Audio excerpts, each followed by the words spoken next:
I'm not letting this happen at the last minute again. We're jumping back into my top 10 games, but only the ones that I played in that year. I told myself that I was gonna get this video out by February. And then I burned myself out from all the other big projects I did at the start of the year, but I'm not gonna let it get any farther than this. Not this year, because unlike the other years where I barely even played 10 games and had to resort to including games I wouldn't have otherwise, I actually have played more than 10 games this time. The rules for this list are the same as always. It has to be a game I completed in 2023, it has to be a game I have never completed before. Replays don't count, but remakes are okay. Okay, that's the intro. Number 10! I love farming games! Yeah! Story of Seasons Friends of Mineral Town DX is a remake of the Game Boy Advance games Harvest Moon, Friends of Mineral Town, and more Friends of Mineral Town. It aims to upgrade the graphics, add some quality of life, give it a bit more of a modern feel with extra sounds, while maintaining the actual game feel of the original title. Oh, and to get people off those damn Natsume titles. From a marketing standpoint, I think remaking one of their most popular titles is such a genius idea, and you can really tell they're trying to make the whole rebrand from Harvest Moon very clear with the Wonderful Life remake that released sometime afterwards. But we're here for the game itself and not the ingenuity behind the games they're remaking. No, you don't understand. We had no part in this. And as for the game, it's alright. With the localization issues, since now Xseed is doing it instead of Natsume, they had to change up a couple of things. Most notably, the name and character designs. Some characters got it really good, and some characters are called Mana. Okay, it's not just Mana, but there were a lot of redesigns that felt super close to the original, and some that just took it in a whole other direction. Though this is just a personal take, and I'm no character designer myself. The game itself remains as simple and easy to grasp as the originals, and returns back to what I call the single crop, single plot gameplay. I learned this the hard way. I think the simplicity is a good thing for this game personally, being a great introduction title to the core Harvest Moon gameplay without all the extra fluff. It's a great game to get an idea on if you like farming sims or not, though to be fair, Stardew Valley is cheaper. Update, since I recorded this script, I want to add Fields of Mystria in here too. That game's also really good for the price. The reason I say this is because I feel its repetitive nature shows a lot in here compared to the other games, because of how much in-game time it takes to manage your plot of land. But it has a lot of depth, where if you end up getting into the rhythm of it, it gets pretty fun. Managing different crops, your tool upgrades, the weather, what gifts people like, what meals you want to cook. And the farming system eases you into that with its very simple progression system, which is buy seeds and sell crops so you can manage these things. All while making sure you save up enough so that you can buy more crops and do it all again. And then when you add stuff like animals into the picture, you add that to the management list.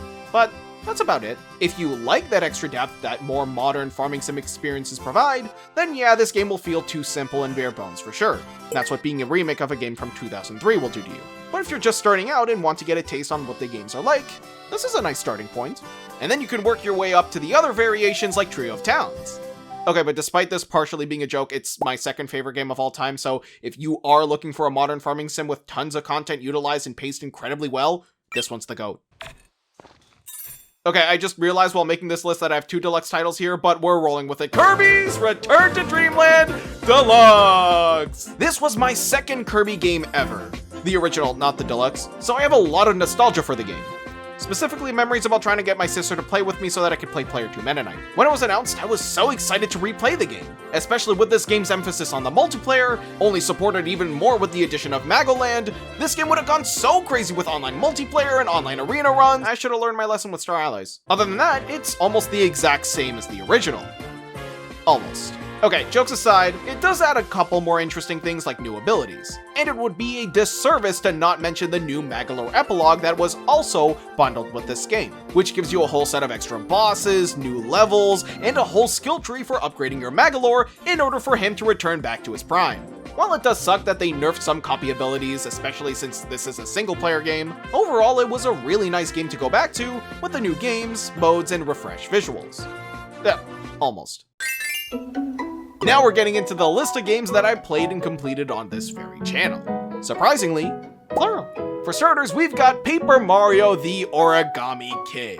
I actually loved the first half of the game. The setting, the presentation, the atmosphere, it all felt so fun despite it clearly feeling like a modern Paper Mario game. The new characters and the partner characters you meet in this game are actually pretty well done. And it was so fun seeing Mario interact with them, as well as how they all explore the world. The battles certainly were battles, but I did like that they mixed it up a little with some of the Paper Macho mini-bosses. While some were surprisingly difficult, the gimmick did get boring somewhat quickly, making battles feel like a chore after a while.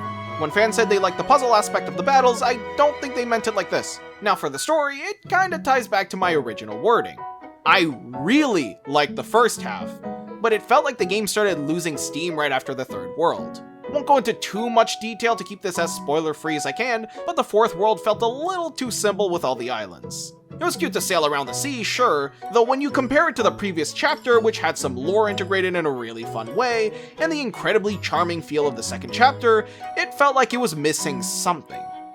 The middle section was pretty cool though. I also feel like the ending was a little anticlimactic. I think they could have executed it a little better, which is such a shame because I really wanted to play more of what the first half of the game offered. And then it turned into Bowser Jr.'s fetch quest. The story and where it went was so cool, and I just wish they kept going in that direction rather than what it ended up finishing with. Still, I think this game is definitely one of the better Paper Mario games to come out of the modern era, and I had a lot of fun playing it on the channel.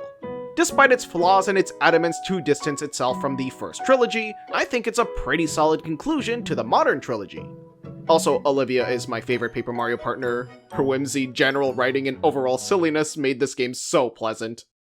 There is no bit here. Hey, remember when I said this last year? The high-octane gameplay felt like it would work really well with multiplayer too, with actual stakes and a more satisfying reward to actually completing races, because you not only cross the finish line, but you also survive to make it there. Yeah, this game is awesome! Multiplayer F-Zero is such a dynamic combo and lends itself so well to the gameplay that I'm genuinely surprised they haven't tried this sooner.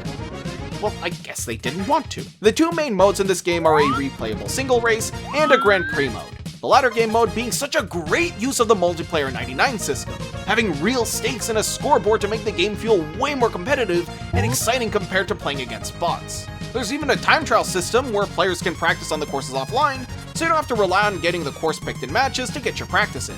That being said, I do hope they make classic mode more frequent because I think the chaos is super fun. Sometimes I just want to play a race with F-Zero gameplay, but unfortunately, there's just not many opportunities to do it from my experience. Doesn't help that more than half of the rooms are usually filled with bots nowadays, which is so unfortunate, because I can't reiterate how cool of a game this is, and I really hope they revisit a multiplayer F-Zero idea again soon, because once this franchise gets a whole title with multiplayer support, I can just imagine how crazy F-Zero X-styled gameplay would be if this game is something to go off of. Haha, surprise! It's the Big Funny Me game Miitopia for Nintendo Switch. This was one of my most anticipated games of 2021, mainly because Miitopia was in my top 10 games of all time. The formula is so silly with random interactions, random battles, and the game very rarely takes itself seriously, which ultimately makes the whole experience so charming because it leans into that. The visual glow of this remaster got is incredible, though sometimes the Switch doesn't really take too kindly to it. The extra features this game added also add so much more to the game, and automatically makes it the definitive version personally. Like, how do you even make this in under 100 shapes? It does suck that once someone's NSO subscription goes up in flames, so do their Mii code. So I'll never see those Miis I procrastinated on downloading ever again. It's also so unfortunate that it's impossible to track the original Mii creator, because it's surprisingly hard to find the original code, and not someone who downloaded the Mii and just happened to have it on their own Mii code. Oh yeah, there's also a horse, but honestly it didn't really stand out to me. I mean, it's cool, but if it didn't have it, I still would have gotten the game anyways, because, come on, they have Suisse in here now. Nothing much else to add here, honestly. It's the same game from 2017 with such a huge change that it elevates the game to a whole other level. Crazy how adding Gordon Ramsay to the game will do that. This one has honestly been a long time coming. A bit of history about this first. One time I was in a badminton camp, and this guy I talked to comes up to me with duplicates of Emerald, Leaf Green, and Fire Red, and he just straight up offered one of them to me for free. You could tell this was years ago because nobody would even think about doing this now. And it took me this long to beat the game because my sister's DS Lite kicked the bucket, so I had no way to play it anymore. Until I bought this. Now, being stupid, I didn't take Emerald because I already had a Hoenn game. And being smart, I didn't take Fire Red because of that freaking lizard that I hate. This is a joke, I don't care about Charizard unless your name is Terra Dark Charizard EX. So I played my very first Kanto game in Pokemon Leaf Green. Now that I really think about it, it's possibly could have given me a fake copy, so I don't know, game verifiers, let me know if this game is real. And it was a Pokemon game. I don't know what else to say, really. I got lost in Victory Road before I stopped like 8 years ago. Though I could still tell that this was a really solid way to play the Kanto games. I did a Pokemon Red and Yellow Adventures manga team theme for this game, so that meant I could only use mons they caught. Which seems fine at first, until you realize this was still at the age where I didn't know how to balance team levels. So you have a level 60 Venusaur, a level 40 Gyarados, and everyone else is underleveled. Memories. This review section feels more like a retelling at this point. But playing with that challenge was really fun, and having to deal with my old team building now caused me to go back to the days where I'd look at guidebooks to optimize my team, encouraging me to really look into the game's extra features like move tutors to really make the most out of the game experience, as well as climb out of this giant hole that I've made for myself. Which is why I think I enjoyed this game far more than if I just did a regular playthrough. It was still hell to beat though, oh my god, that was so much grinding. It wouldn't be a Scraggy King 20 Top 10 Video Games of the Year video without another visual novel, baby! Let's go! I love reading! I love clicking the A button! Now I will admit, my reasoning for picking this game up was very simple. Can you guess what kind of games I'm into? But honestly, nothing could have prepared me for what I was about to experience. Is what I would have said had it not been for the psychological horror tag, causing me to search up any potential jump scares, and even finding the literal ending of the game. Vaguely spoiled myself without context, and then finally satisfied, gave this game a shot. What do you mean it's actually good? This game was a roller coaster of unserious, goofy writing to really commit to the absurdity of the Deathly game show concept, while also having a genuinely interesting plot, and some really interesting characters in between. Each character starts off with this generic one-note trait, and then suddenly halfway through the game, it starts creatively blending their development with the story and world building, and they grow into so much more as it goes on. Sound familiar? It ends up finding this good balance to not feel like a complete tonal shift every time. It caught me off guard how fun the story ended up being, considering I expected it to be a simple hop in, hop out quirky dating sim. Because what else would you expect from a game called Find Love or Die Trying? And while it did have a bit of quirky writing that will read a little strange if that's a huge deal breaker for you, and honestly, as I was recording the footage for this video, I realized there is a lot more of that than I remember. It was so much more than that, with a surprisingly well put together story. My expectations for this game were subverted and then twisted over its head. It plays with you, making you doubt yourself as you play through it. I honestly still think about the ending to this day. My sense of first impressions in games is admittedly somewhat simple. If a game's art style looks good, oops, there goes my credit card. Even though this joke doesn't work because this is a free game. But hey, even though it's not some kind of crazy must-play story, it ended up being quite more than what I had hoped for, in a good way. Which was to not get jump scared, but hey, anything else is a bonus. Okay, in retrospect, yeah, I could have put one of my honorable mentions here instead so I could keep the one game per series rule, but technically this isn't part of the Pokemon series exactly, because I'm talking about Pokemon Emerald Rogue. This is a game that I wasn't really sure I'd like because the idea of losing hours of progress just to start a run all over again didn't seem super appealing, but then I learned it wasn't exactly the case. And I suppose that was enough. The structure for Emerald Rogue is somewhat similar to the Pokemon formula, which is to defeat 8 gym leaders, and then tackle the Elite Four, before facing the champion to beat the run. But here, to simulate the journey, there are random paths you have to take, each with different elements every time you play. There are routes, random elements like a coin flip minigame, battles, legendary encounters, heal spots, and a lot more that makes each run feel super engaging and interesting. As I mentioned earlier, you do lose the entire run and have to start over from the beginning if you wipe, but you get money depending on how well you did, and you get to recatch the basic stage Pokemon of every Mon you were able to catch during your runs. And if they were shiny, you get an increased chance to get that shiny back, which you can then use these encounters to use as your starter for the next run. There's probably a ton I'm missing, and that's just because there's so much to cover. It's fun to try different teams and playstyles since you're gonna be playing a couple of runs anyways. It's actually a pretty fun experience, and I'm glad I did eventually give in to the hype to give it a go. Screw this guy in particular though. Also known as the Gag. This twist on the Ace Attorney story takes place way before Phoenix Wright was in the picture, and instead takes us through the story of his ancestor.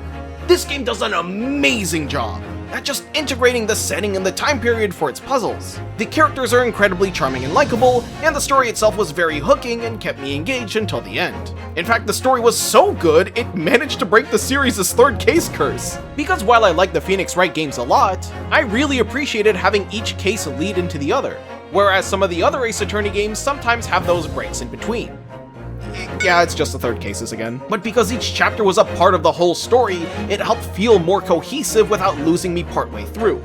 I was engaged and entertained the whole way through, and it was always nice to see the side characters come back, and the game constantly referencing things that happened in the other cases to move the story along.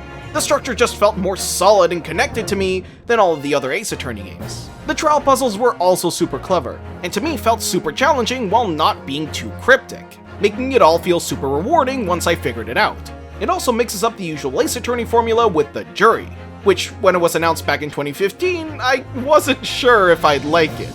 But now, I get it. It was actually really fun to see how the different jurors interact with the case in their own ways. That being said, I am not doing this game enough justice. It's really one of those games you just have to play for yourself to really understand how cool this game is. I also realized as I finished writing this segment that this kind of counts as a visual novel. And now before we head to number 1, it's time for the honorable mentions. Team Sonic Racing had a really fun gimmick in, you guessed it, the Team Racing mode. Features such as slingshotting to help your teammates catch up, as well as ultimate attacks to make races that much more intense, were a blast to play around with. It's just a shame that nobody's playing it. New Super Mario Bros. 2 is the sequel to one of my favorite platformers of all time, but I remember not having a super amazing opinion of it when I tried it on my cousin's 3DS as a kid. Now that I actually have a copy of it, I wanted to give it a shot, and it was definitely much better than what I originally thought. The game starts a little basic, and honestly, the levels felt super fast, though this was probably because they were designed to fit with the Coin Rush minigame. The first 2 worlds felt a little simple in its level design, and I know the first 2 worlds are supposed to do that, but everything felt kind of bland and short. That being said, the next few worlds were actually pretty interesting. Not super challenging, but not totally bland either. I actually had a lot of fun with the middle and later sections of the game. It's not as good as New Super Mario Bros. 1, but I had a pretty good time with it, despite my initial concerns as a kid. And now it's time to move on to number 1. Okay, let's make up for my terrible Finding Paradise segment from back in 2017. Actually, wait, can this game be considered as a visual novel? Imposter Factory is the 3rd game in the To the Moon series. Kind of. It's officially listed as Episode X, compared to the other 2 being numbered. And from the trailers, it honestly kinda made sense why.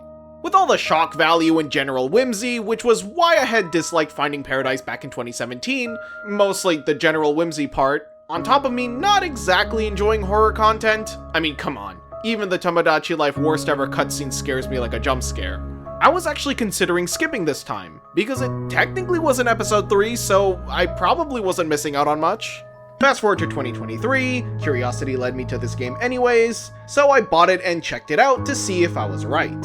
At first, it did start off with some spooky mystery about weird murders and time loops, and honestly, I have no idea if I can show this on YouTube because some of the stuff gets a little crazy.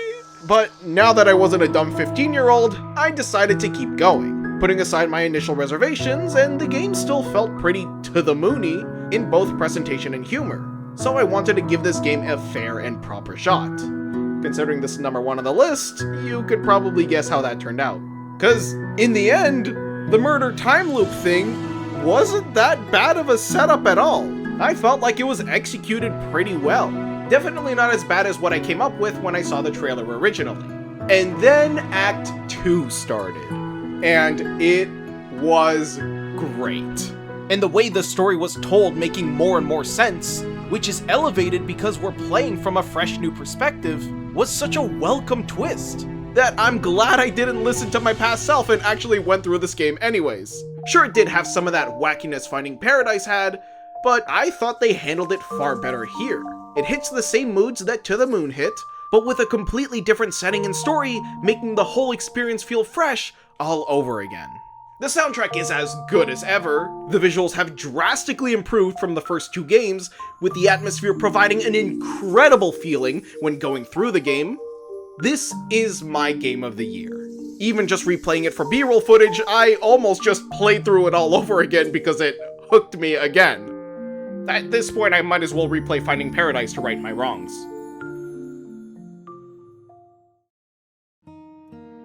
And that's my top 10 list of 2023.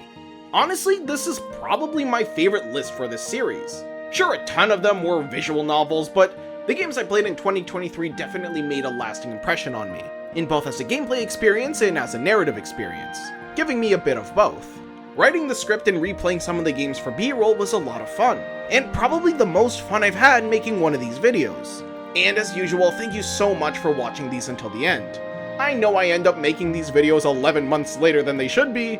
If I'm gonna be honest, as I mentioned briefly earlier in this video, I put a lot of priority on making some big cool videos for the channel, so I barely had time to complete a ton of games. And then that momentum kind of carried throughout the year. Even now I finished maybe 6 games that I could consider for the 2024 video. There are some games that I'm almost done though, so I might do a stream of them after Christmas, when I have some time after the big holiday editing rush that every YouTuber is going through right now. Anyway, that's all for this video. Hope to see you next year on December 2025, when I get to making the top 10 games that I've played in 2024.